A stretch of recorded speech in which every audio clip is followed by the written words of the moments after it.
Usé, vieilli, fatigué, Jean-Marie Le Pen, pas vraiment. À 73 ans et bien qu'il soit le plus âgé des 16 candidats en lice, le leader du Front National semble reverdir une fois l'élection venue.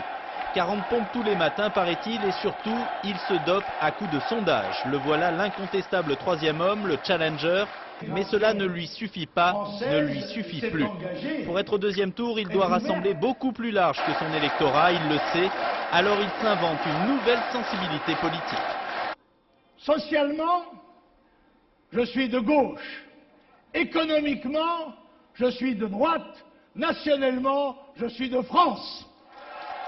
Hier à Marseille, devant environ 2000 personnes, Jean-Marie Le Pen était venu pour parler des travailleurs. En fait, dans cette ancienne salle de boxe, et sur ce qui ressemble plus à un ring circulaire qu'à une scène politique, le candidat du FN s'est contenté de cogner sur Jacques Chirac.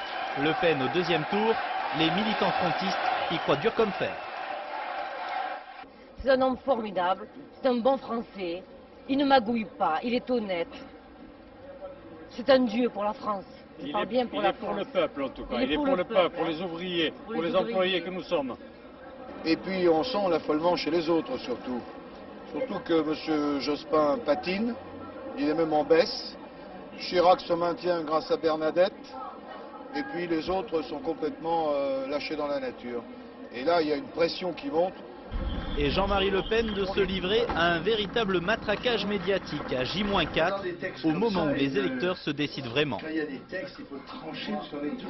Ben moi, je me suis ménagé pour la dernière ligne droite parce que je suis un redoutable sprinter.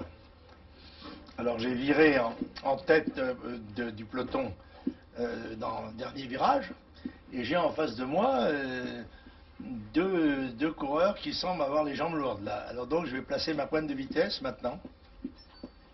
Rien d'étonnant, c'est sa 4e campagne présidentielle, peut-être l'ultime, et c'est comme si Jean-Marie Le Pen était en train de jouer sa dernière chance.